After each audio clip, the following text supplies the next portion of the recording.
जी का खालसा वाहिगुरु जी की फतेह। विशा कीर्तन।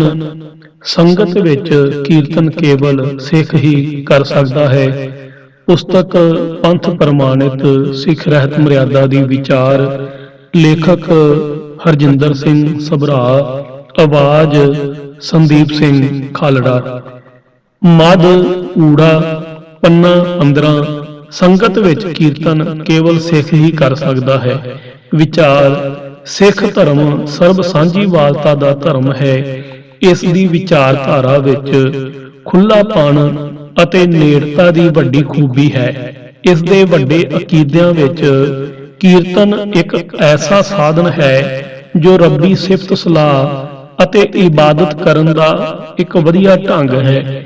ਕੀਰਤਨ ਕਰਨਾ ਸੁਣਨਾ ਅਹਿਮ ਕਾਰਜ ਮੰਨਿਆ ਗਿਆ ਹੈ ਅਤੇ ਇਸ ਲਈ ਵੀ ਕੋਈ ਪਾਬੰਦੀ ਨਹੀਂ ਹੈ ਕਿ ਕੋਈ ਵੀ ਸਿੱਖ ਜਾਂ ਗੈਰ ਸਿੱਖ ਬਾਣੀ ਪੜ੍ਹ ਸਕਦਾ ਹੈ, ਕੀਰਤਨ ਕਰ ਸਕਦਾ ਹੈ ਜਾਂ ਬਾਕੀ ਗੁਰਮਤਿ ਸਿਧਾਂਤ ਅਪਣਾ ਸਕਦਾ ਹੈ। ਪਰ ਜਿਸ ਵਕਤ ਸੰਗਤ ਜੁੜੀ ਹੁੰਦੀ ਹੈ ਉੱਥੇ ਕੀਰਤਨ, ਕਥਾ, ਪਾਠ, ਅਰਦਾਸ ਆਦਿ ਦੀ ਸਾਰੀ ਮਰਿਆਦਾ ਕੇਵਲ ਸਿੱਖ ਨੂੰ ਹੀ ਨਿਭਾਉਣੀ ਚਾਹੀਦੀ ਹੈ। ਅਜਿਹਾ ਸ਼ਖਸ ਜੋ ਖੁਦ ਉਹਨਾਂ ਸਿਧਾਂਤਾਂ ਦੀ ਨੂੰ ਨਹੀਂ ਮੰਨਦਾ ਜਾਂ ਜਿਸ ਦਾ ਸਰੂਪ ਸਿੱਖੀ ਵਾਲਾ ਨਹੀਂ, ਉਸ ਦਾ ਸੰਗਤ ਵਿੱਚ ਕੀਰਤਨ ਆਦਿ ਕਰਨਾ ਦੂਜੀ ਸੰਗਤ ਉੱਤੇ ਗਲਤ ਪ੍ਰਭਾਵ ਪਾਉਂਦਾ ਹੈ। ਜਦੋਂ ਕਿ ਇੱਕ ਰਹਿਤਵਾਨ ਸਿੱਖ ਸਿਧਾਂਤਾਂ ਅਨੁਸਾਰ ਜੀਵਨ ਜਿਉਣ ਵਾਲਾ ਸਿੱਖੀ ਸਰੂਪ ਵਿੱਚ ਮੁਕੰਮਲ ਸ਼ਖਸ ਬਾਕੀ ਸੰਗਤ ਅਤੇ ਸਰੋਤਿਆਂ ਨੂੰ ਵਧੀਆ ਢੰਗ ਨਾਲ ਸਿੱਖੀ ਅਸੂਲ ਸਮਝਾ ਕੇ ਕਾਇਲ ਕਰ ਸਕਦਾ ਹੈ। ਆਪਣੇ ਆਪ ਲਈ ਕੋਈ ਬਾਣੀ ਪੜ੍ਹੇ, ਕੀਰਤਨ ਕਰੇ, ਇਸ ਗੱਲ ਦੀ ਕੋਈ ਮਨਾਹੀ ਨਹੀਂ। ਸੰਗਤ ਵਿੱਚ ਆ ਕੇ ਗੁਰ ਉਪਦੇਸ਼ ਸੁਣਨ ਦਾ ਹਰ ਪ੍ਰਾਣੀ ਮਾਤਰ ਬਰਾਬਰ ਅਧਿਕਾਰੀ ਹੈ। ਸਿੱਖ ਧਰਮ ਵਿੱਚ ਕਿਸੇ ਕਿਸਮ ਦਾ ਕੋਈ ਵੀ ਭੇਦ ਭਾਵ ਨਹੀਂ ਹੈ। ਪਰ ਕਈ ਵਾਰ ਵੇਖਣ ਵਿੱਚ ਆਉਂਦਾ ਹੈ ਕਿ ਕੁਝ ਐਸੇ ਲੋਕ ਜੋ ਕੇਵਲ ਮਾਇਆ ਖਾਤਰ ਜਾਂ ਕੇਵਲ ਨਾਮ ਸ਼ੋਹਰਤ ਵਾਸਤੇ ਸਿੱਖ ਅਸੂਲ ਸਮਝਾ ਰਹੇ ਹੁੰਦੇ ਹਨ, ਪਰ ਉਹਨਾਂ ਦਾ ਆਪਣਾ ਸਰੂਪ ਅਤੇ ਆਦਤਾਂ ਸਿੱਖੀ ਵਾਲੀਆਂ ਨਹੀਂ ਹੁੰਦੀਆਂ। ਅਜਿਹੇ ਲੋਕਾਂ ਦੁਆਰਾ ਕੀਤਾ ਜਾ ਰਿਹਾ ਕੀਰਤਨ ਜਾਂ ਵਖਿਆਨ ਸੰਗਤ ਵਿੱਚ ਬੈਠਿਆਂ ਕਈ ਸਰੋਤਿਆਂ ਤੇ ਗਲਤ ਪ੍ਰਭਾਵ ਪਾਉਂਦਾ ਹੈ ਅਤੇ ਸਿੱਖੀ ਅਸੂਲਾਂ ਦਾ ਖੰਡਨ ਕਰਨ ਦਾ ਕਾਰਨ ਬਣ ਜਾਂਦਾ ਹੈ। ਦੇਖਾ ਦੇਖੀ ਬਾਕੀ ਲੋਕ ਵੀ ਉਹੀ ਆਦਤਾਂ ਅਤੇ ਸਰੂਪ ਧਾਰਨ ਕਰ ਲੈਂਦੇ ਹਨ, ਜਿਸ ਦੇ ਸਿੱਟੇ ਵਜੋਂ ਸਿੱਖੀ ਪ੍ਰਚਾਰ ਦੇ ਵਧਣ ਦੀ ਬਜਾਏ ਉਲਟਾ ਪ੍ਰਚਾਰ ਨੂੰ ਠੇਸ ਪਹੁੰਚਣੀ ਸ਼ੁਰੂ ਹੋ ਜਾਂਦੀ ਹੈ। ਕੋਈ ਪਤਿਤ ਜਾਂ ਗੈਰ ਸਿੱਖ ਸੰਗਤ ਵਿੱਚ ਉਪਦੇਸ਼ਕ ਦੇ ਰੂਪ ਵਿੱਚ ਨਹੀਂ ਵਿਚਰ ਸਕਦਾ। ਹਾਂ, ਉਸ ਲਈ ਸੰਗਤ ਵਿੱਚ ਆ ਕੇ ਬੈਠਣ ਅਤੇ ਗੁਰ ਉਪਦੇਸ਼ ਨਾਲ ਸਾਂਝ ਪਾਉਣ ਦੀ ਕੋਈ ਮਨਾਹੀ ਨਹੀਂ ਹੈ। ਪਰ ਪਿਛਲੇ ਕੁਝ ਸਮੇਂ ਤੋਂ ਅਜਿਹੀਆਂ ਕੁਝ ਘਟਨਾਵਾਂ ਵੀ ਵੇਖਣ ਸੁਣਨ ਵਿੱਚ ਆਈਆਂ ਹਨ, ਜਿਸ ਵਿੱਚ ਕਿਸੇ ਐਸੇ ਵਿਅਕਤੀ ਵੱਲੋਂ ਗੁਰੂ ਦਰਬਾਰ ਸੰਗਤ ਵਿੱਚ ਕੀਰਤਨ ਕਰਨ ਦਾ ਹੱਠ ਕੀਤਾ ਜਾਂਦਾ ਰਿਹਾ ਹੈ, ਜੋ ਨਾ ਤਾਂ ਸਿੱਖੀ ਅਸੂਲਾਂ ਅਤੇ ਗੁਰਮਤਿ ਸਿਧਾਂਤਾਂ ਬਾਰੇ ਕੁਝ ਜਾਣਦੇ ਹੀ ਸਨ ਅਤੇ ਨਾ ਹੀ ਸਿੱਖ ਰਹਿਤ ਮਰਿਆਦਾ ਦੀ ਪਾਲਣਾ ਕਰਨ ਵਾਲੇ ਸਨ। ਅਜਿਹਾ ਹੱਠ ਕਰਨਾ ਬੇਸਮਝੀ ਦੀ ਨਿਸ਼ਾਨੀ ਹੈ। ਇਸ ਮੁੱਦੇ ਨੂੰ ਸਰਬ ਸਾਂਝੀਵਾਲਤਾ ਦਾ ਨਾਂ ਲੈ ਕੇ ਕਈ ਲੋਕ ਸੰਵੇਦਨਸ਼ੀਲ ਬਣਾਉਣ ਦਾ ਯਤਨ ਕਰਦੇ ਹਨ, ਪਰ ਉਹ ਭੁੱਲ ਜਾਂਦੇ ਹਨ ਕਿ ਇਸ ਦਾ ਪ੍ਰਭਾਵ ਬੇਹੱਦ ਨੁਕਸਾਨਦਾਇਕ ਹੋਵੇਗਾ। ਜੇਕਰ ਕਿਸੇ ਨੂੰ ਗੁਰੂ ਉਪਦੇਸ਼ ਨਾਲ ਇਤਨਾ ਹੀ ਪਿਆਰ ਜਾਂ ਸਨੇਹ ਹੈ ਤਾਂ ਉਹ ਇਸ ਯੋਗ ਹੋਣ ਦਾ ਯਤਨ ਕਰੇ ਕਿ ਸਿੱਖ ਰਹਿਤ ਮਰਿਆਦਾ ਅਨੁਸਾਰ ਉਸ ਦੀਆਂ ਸੇਵਾਵਾਂ ਪ੍ਰਾਪਤ ਕੀਤੀਆਂ ਜਾ ਸਕਣ। ਭਾਵੇਂ ਗੁਰਮਤਿ ਸਿਧਾਂਤ ਬੜੇ ਹੀ ਵਿਆਪਕ ਅਤੇ ਸਾਂਝੀਵਾਲਤਾ ਵਾਲੇ ਹਨ, ਪਰ ਕਿਉਂਕਿ ਇਹ ਮੁੱਦਾ ਸਿੱਖੀ ਦੇ ਪ੍ਰਚਾਰ ਪ੍ਰਸਾਰ ਨਾਲ ਜੁੜਿਆ ਹੋਇਆ ਹੈ, ਇਸ ਲਈ ਇਸ ਬਾਰੇ ਸਪਸ਼ਟ ਹੁਕਮ ਸਿੱਖ ਰਹਿਤ ਮਰਿਆਦਾ ਦਾ ਇਹੀ ਹੈ ਕਿ ਆਪਣੇ ਆਪ ਲਈ ਕੋਈ ਵੀ ਪਾਠ, ਕੀਰਤਨ ਆਦਿ ਕਰ ਸਕਦਾ ਹੈ, ਪਰ ਸੰਗਤ ਵਿੱਚ ਇਹ ਅਧਿਕਾਰ ਕੇਵਲ ਉਸ ਨੂੰ ਹੀ ਹੈ ਜੋ ਸਿੱਖ ਸਿਧਾਂਤਾਂ ਪ੍ਰਤੀ ਮਨ ਤਨ ਕਰਕੇ ਪੂਰੀ ਤਰ੍ਹਾਂ ਸਮਰਪਿਤ ਹੈ ਅਤੇ ਦਿੱਖ ਰੂਪ ਵਿੱਚ ਵੀ ਸਿੱਖੀ ਸਰੂਪ ਵਾਲਾ ਹੈ। ਮਦ ਐੜਾ ਕੀਰਤਨ ਗੁਰਬਾਣੀ ਨੂੰ ਰਾਗਾਂ ਵਿੱਚ ਉਚਾਰਨ ਕਰਨ ਨੂੰ ਕਹਿੰਦੇ ਹਨ। ਪੰਨਾ 15 ਵਿਚਾਰ ਗੁਰੂ ਗ੍ਰੰਥ ਸਾਹਿਬ ਜੀ ਦੀ ਬਾਣੀ ਕਾਵਿ ਰੂਪ ਵਿੱਚ ਲਿਖੀ ਗਈ ਹੈ ਅਤੇ ਇਸ ਵਿੱਚ ਕੁੱਲ 31 ਰਾਗ ਵਰਤੇ ਗਏ ਹਨ। ਕੁਝ ਮਿਸ਼ਰਤ ਰਾਗ ਵੀ ਹਨ। ਇਸ ਬਾਣੀ ਨੂੰ ਗਾਉਣ ਬਾਰੇ ਨਾਲ ਹਦਾਇਤਾਂ ਵੀ ਦਿੱਤੀਆਂ ਹੋਈਆਂ ਹਨ। ਪ੍ਰਭੂ ਦੀ ਭਗਤੀ ਸਿਫਤ ਸਲਾਹ ਕਰਨ ਦਾ ਇੱਕ ਵਧੀਆ ਸਾਧਨ ਹੈ ਕੀਰਤਨ। ਗੁਰਬਾਣੀ ਦਾ ਕੀਰਤਨ ਸਹਿਜ ਹੁਲਾਰਾ ਪੈਦਾ ਕਰਦਾ ਹੈ, ਜਿਸ ਵਿੱਚ ਸੰਗੀਤ ਇੱਕ ਸਾਧਨ ਹੈ, ਮੰਜ਼ਿਲ ਨਹੀਂ। ਮੰਜ਼ਿਲ ਹੈ ਰੱਬੀ ਗੁਣਾਂ ਦੇ ਪ੍ਰਭਾਵ ਦਾ ਮਨ ਕਰਕੇ ਗ੍ਰਹਿਣ ਕਰਨਾ। ਰਾਗ ਆਦਿ ਦੇ ਨੇਮ ਨੂੰ ਤਿਆਗ ਕੇ ਕੀਤਾ ਕੀਰਤਨ ਬਹੁਤੀ ਵਾਰੀ ਦੁਨਿਆਵੀ ਪ੍ਰਚਲਿਤ ਰੀਤਾਂ ਲੈਆਂ ਤੇ ਆਧਾਰਿਤ ਹੁੰਦਾ ਹੈ, ਜੋ ਸਰੋਤੇ ਦੇ ਮਨ ਉੱਤੇ ਆਪਣੀ ਅਮਿੱਟ ਛਾਪ ਨਹੀਂ ਛੱਡ ਸਕਦਾ। ਕਈ ਵਾਰ ਤਾਂ ਕੀਰਤਨ ਕਰਨ ਵਾਲਾ ਆਪਣੇ ਸੰਗੀਤਕ ਹੁਨਰ ਦੀ ਨੁਮਾਇਸ਼ ਲਗਾਉਣੀ ਸ਼ੁਰੂ ਕਰ ਦਿੰਦਾ ਹੈ, ਜਿਸ ਦੇ ਫਲ ਸਰੂਪ ਸ਼ਬਦ ਨੂੰ ਗਾਇਨ ਦਾ ਪ੍ਰਭਾਵ ਖਤਮ ਹੋ ਜਾਂਦਾ ਹੈ। ਕੇਵਲ ਤੇ ਕੇਵਲ ਸੁਰਾਂ ਤਾਲਾਂ ਤੇ ਆਵਾਜ਼ਾਂ ਦੀ ਕਣਕੋਰ ਹੀ ਬਾਕੀ ਰਹਿ ਜਾਂਦੀ ਹੈ। ਅਜਿਹੀ ਰੀਤ ਜਾਂ ਕਿਰਿਆ ਨੂੰ ਕੀਰਤਨ ਨਹੀਂ ਕਿਹਾ ਜਾ ਸਕਦਾ। ਗੁਰਮਤਿ ਵਿੱਚ ਸੰਗੀਤ ਇੱਕ ਸਾਧਨ ਹੈ, ਮੰਜ਼ਿਲ ਨਹੀਂ। ਜਦੋਂ ਇਸ ਨੂੰ ਮੰਜ਼ਿਲ ਸਮਝ ਕੇ ਗਾਇਆ ਜਾਂਦਾ ਹੈ ਤਾਂ ਮਨੋਰਥ ਜੋ ਕਿ ਰੱਬੀ ਵਡਿਆਈ ਹੈ ਖਤਮ ਹੋ ਜਾਂਦਾ ਹੈ। ਗੁਰਮਤਿ ਵਿੱਚ ਸ਼ਬਦ ਪ੍ਰਧਾਨ ਕੀਰਤਨ ਹੈ, ਰਾਗ ਪ੍ਰਧਾਨ ਨਹੀਂ। ਗੁਰਬਾਣੀ ਵਿੱਚ ਰਾਗ ਨੂੰ ਸਭ ਤੋਂ ਵੱਡਾ ਦਰਜਾ ਪ੍ਰਾਪਤ ਨਹੀਂ ਹੈ, ਸਗੋਂ ਮੰਜ਼ਿਲ ਸੱਚ ਨੂੰ ਪਾਉਣਾ ਹੈ, ਸ਼ਬਦ ਨਾਲ ਜੁੜਨਾ ਹੈ।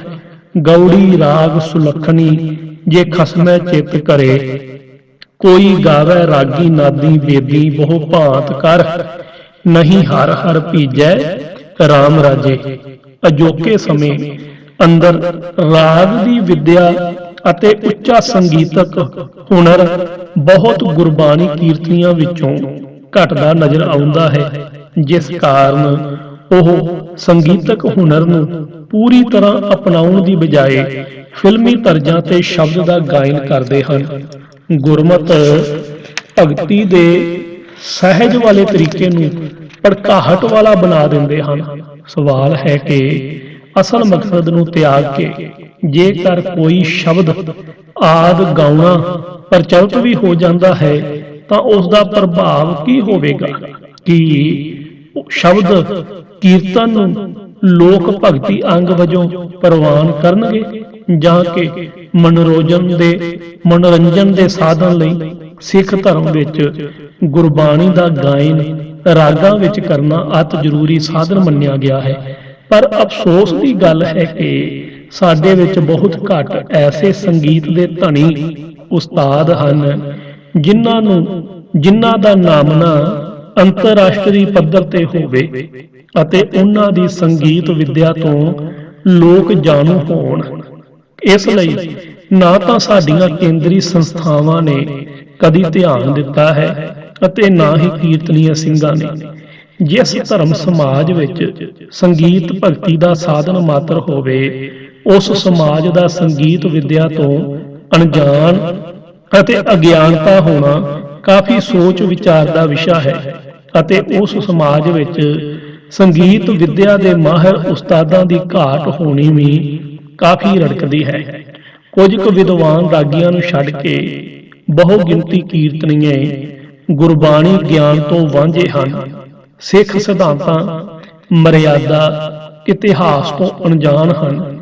ਹੈਰਾਨੀ ਦੀ ਗੱਲ ਇਹ ਹੈ ਕਿ ਐਸੇ ਸ਼ਖਸ ਗੁਰਬਾਣੀ ਵਿੱਚ ਵਰਤੇ ਰਾਗਾਂ ਅਤੇ ਸੰਗੀਤਕ ਧੁਨੀਆਂ ਬਾਰੇ ਵੀ ਨਾਮ ਮਾਤਰ ਹੀ ਜਾਣਦੇ ਹਨ। ਸੋ ਜਿਸ ਕੀਰਤਨੀਏ ਨੂੰ ਗੁਰਬਾਣੀ ਵਿੱਚ ਵਰਤੇ ਰਾਗਾਂ ਅਤੇ ਸੰਗੀਤਕ ਹਿਦਾਇਤਾਂ ਦੀ ਸੋਝੀ ਹੀ ਨਹੀਂ ਹੈ, ਉਹ ਰਾਗੀ ਕਿਵੇਂ ਹੋ ਸਕਦਾ ਹੈ? ਅਤੇ ਉਹ ਕਿਸ ਤਰ੍ਹਾਂ ਦਾ ਕੀਰਤਨ ਕਰੇਗਾ। ਗੁਰਬਾਣੀ ਸੰਗੀਤ ਦੀ ਵਿੱਦਿਆ ਦੇਣ ਵਾਲੀਆਂ ਸੰਸਥਾਵਾਂ ਨੂੰ ਚਾਹੀਦਾ ਹੈ ਕਿ ਉਹ ਇਸ ਪਾਸੇ ਠੋਸ ਉਪਰਾਲੇ ਕਰਨ ਤਾਂ ਕਿ ਗੁਰਬਾਣੀ ਸੰਗੀਤ ਦੀ ਮਹਾਨਤਾ ਦਾ ਪ੍ਰਗਟਾਵਾ ਸਭ ਪਾਸੇ ਹੋ ਸਕੇ।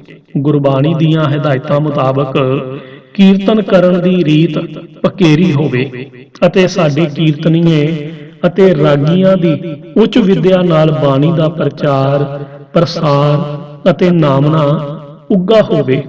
ਮਦ ਈੜੀ ਸੰਗਤ ਵਿੱਚ ਕੀਰਤਨ ਕੇਵਲ ਗੁਰਬਾਣੀ ਜਾਂ ਇਸ ਦੀ ਵਿਆਖਿਆ ਸਰੂਪ ਰਚਨਾ ਭਾਈ ਗੁਰਦਾਸ ਜੀ ਅਤੇ ਭਾਈ ਨੰਦ ਲਾਲ ਸਿੰਘ ਜੀ ਦੀ ਬਾਣੀ ਦਾ ਹੋ ਸਕਦਾ ਹੈ। ਪੰਨਾ 15 ਵਿਚਾਰ ਸੰਗਤ ਵਿੱਚ ਕੀਰਤਨ ਕੇਵਲ ਤੇ ਕੇਵਲ ਗੁਰਬਾਣੀ ਦਾ ਹੀ ਹੋ ਸਕਦਾ ਹੈ। ਗੁਰਬਾਣੀ ਸਿੱਖੀ ਜੀਵਨ ਦੀ ਥੰਮੀ ਅਤੇ ਬੁਨਿਆਦ ਹੈ। ਗੁਰਬਾਣੀ ਨੂੰ ਪੜ੍ਹਨਾ ਸੁਣਨਾ ਗਾਉਣਾ ਅਤੇ ਇਸ ਦੁਆਰਾ ਗੁਰਮਤਿ ਦ੍ਰਿੜ ਕਰਨੀ ਕਰਵਾਉਣੀ ਹੀ ਸੰਗਤ ਦਾ ਮਕਸਦ ਹੋਣਾ ਚਾਹੀਦਾ ਹੈ। ਕੀਰਤਨ ਵਿੱਚ ਪੰਥ ਪ੍ਰਵਾਨਿਤ ਮਰਿਆਦਾ ਵੱਲੋਂ ਇਹੀ ਖੁੱਲ੍ਹ ਦਿੱਤੀ ਗਈ ਹੈ ਕਿ ਪੰਥ ਦੀਆਂ ਨਾਯਾਬ ਹਸਤੀਆਂ ਦੀ ਜਿਨ੍ਹਾਂ ਦੀਆਂ ਰਚਨਾਵਾਂ ਸਿੱਖੀ ਸਿਧਾਂਤਾਂ ਦੀ ਪੂਰਨ ਪ੍ਰੋੜਤਾ ਕਰਦੀਆਂ ਹਨ ਦੀ ਰਚਨਾ ਦਾ ਗਾਇਨ ਹੋ ਸਕਦਾ ਹੈ। ਉਹ ਹਸਤੀਆਂ ਹਨ ਭਾਈ ਗੁਰਦਾਸ ਜੀ ਅਤੇ ਭਾਈ ਨੰਦ ਲਾਲ ਸਿੰਘ ਜੀ। ਇਸ ਤੋਂ ਇਲਾਵਾ ਭਾਵੇਂ ਸਾਡੇ ਕੋਲ ਕਈ ਗ੍ਰੰਥ ਅਤੇ ਰਹਿਤਨਾਮੇ ਮੌਜੂਦ ਹਨ ਪਰ ਹੋਰ ਕਿਸੇ ਵੀ ਰਚਨਾ ਦਾ ਕੀਰਤਨ ਨਹੀਂ ਹੋ ਸਕਦਾ। ਉਹਨਾਂ ਸਾਰੇ ਗ੍ਰੰਥਾਂ ਦੀ ਰਚਨਾ ਅਤੇ ਵਿਚਾਰਾਂ ਦੇ ਹਵਾਲੇ ਵਖਿਆਨ ਵਿੱਚ ਹੀ ਵਰਤੇ ਜਾ ਸਕਦੇ ਹਨ। ਅੱਜ ਅਸੀਂ ਵੇਖਦੇ ਹਾਂ ਕਿ ਬੜੀ ਮਾੜੀ ਪਿਰਤ ਚੱਲੀ ਪਈ ਹੈ ਕਿ ਹੋਰ ਕਈ ਗ੍ਰੰਥਾਂ ਦੀਆਂ ਰਚਨਾਵਾਂ ਦਾ ਕੀਰਤਨ ਕੀਤਾ ਜਾ ਰਿਹਾ ਹੈ। ਹੋਰ ਤਾਂ ਹੋਰ ਅਰਦਾਸ ਜੈਕਾਰੇ ਆਦਿ ਨੂੰ ਵੀ ਕੀਰਤਨ ਵਿੱਚ ਜ਼ਬਰਦਸਤੀ ਵਰਤਿਆ ਜਾ ਰਿਹਾ ਹੈ। ਇਹ ਸਭ ਇੰਜ ਮਹਿਸੂਸ ਹੁੰਦਾ ਹੈ ਕਿ ਜਿਵੇਂ ਇਹਨਾਂ ਸਭ ਲੋਕਾਂ ਕੋਲ ਗਾਉਣ ਲਈ ਗੁਰਬਾਣੀ ਨਹੀਂ ਹੈ ਤੇ ਇਹ ਗੁਰਬਾਣੀ ਬਾਰੇ ਕੁਝ ਵੀ ਨਹੀਂ ਜਾਣਦੇ। ਕਵਿਤਾਵਾਂ ਦਾ ਗਾਇਨ ਕਰਕੇ ਉਸ ਨੂੰ ਕੀਰਤਨ ਦਾ ਨਾਮ ਦਿੱਤਾ ਜਾ ਰਿਹਾ ਹੈ ਅਤੇ ਕਿਸੇ ਦੀ ਉਸਤਤੀ ਵਿੱਚ ਗਾਈਆਂ ਜਾਂਦੀਆਂ ਕਵਿਤਾਵਾਂ ਦਾ ਗਾਇਨ ਕਰਕੇ ਕੀਰਤਨ ਦਾ ਖੰਡਨ ਕੀਤਾ ਜਾ ਰਿਹਾ ਹੈ। ਅਜਿਹੀਆਂ ਸਾਰੀਆਂ ਰੀਤਾਂ ਮਨਮੱਤਾਂ ਗੁਰਬਾਣੀ ਦੇ ਅਸਲ ਗਿਆਨ ਨਾਲੋਂ ਤੋੜਦੀਆਂ ਹਨ ਅਤੇ ਹੋਰ ਗ੍ਰੰਥਾਂ ਦੀਆਂ ਲਿਖਤਾਂ ਤੇ ਈਮਾਨ ਵਧੇਰੇ ਵਧਾਉਂਦੀਆਂ ਹਨ, ਜਿਸ ਨਾਲ ਸਰੋਤੇ ਵੀ ਭੰਬਲ ਭੂਸੇ ਵਿੱਚ ਪੈ ਜਾਂਦੇ ਹਨ। ਗੁਰਬਾਣੀ ਤੋਲ ਹੋਰ ਰਚਨਾਵਾਂ ਨੂੰ ਗੁਰੂ ਦਾ ਦਰਜਾ ਦੇਣਾ ਗੁਰਬਾਣੀ ਗੁਰੂ ਦਾ ਸ਼ਰੀਕ ਪੈਦਾ ਕਰਨ ਵਾਲੀ ਮਨਮੱਤੀ ਕਾਰਵਾਈ ਹੈ ਜੋ ਕਿ ਸਿੱਖੀ ਸਿਧਾਂਤਾਂ ਦੇ ਸਰਾਸਰ ਉਲਟ ਹੈ। ਗੁਰੂ ਸਾਹਿਬਾਨ ਨੇ ਆਪ ਖੁਦ ਕੀਰਤਨ ਕਰਨ ਦੀ ਮਰਿਆਦਾ ਕਾਇਮ ਕੀਤੀ ਅਤੇ ਸਦਾ ਗੁਰਬਾਣੀ ਦਾ ਹੀ ਕੀਰਤਨ ਕੀਤਾ।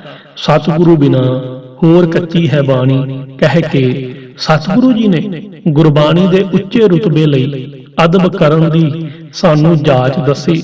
ਗੁਰੂ ਕਾਲ ਵਿੱਚ ਗੁਰਬਾਣੀ ਕੀਰਤਨ ਦਾ ਹੀ ਜ਼ਿਕਰ ਸਾਨੂੰ ਇਤਿਹਾਸ ਵਿੱਚ ਮਿਲਦਾ ਹੈ ਪਰ ਅੱਜ ਸਾਡੀਆਂ ਆਪਣੀਆਂ ਮਨਮੱਤੀ ਕਾਰਵਾਈਆਂ ਗੁਰੂ ਮਰਿਆਦਾ ਦੀ ਖਿਲੀ ਹੀ ਨਹੀਂ ਉਡਾਉਂਦੀਆਂ ਬਲਕਿ ਗੁਰਬਾਣੀ ਦੀ ਬੇਅਦਬੀ ਵੀ ਕਰਦੀਆਂ ਹਨ। ਸਿੱਖ ਹਰ ਕਿਸੇ ਰਚਨਾ ਨੂੰ ਪੜ੍ਹ ਸੁਣ ਵਿਚਾਰ ਕੇ ਆਪਣਾ ਗਿਆਨ ਵਧਾ ਸਕਦਾ ਹੈ।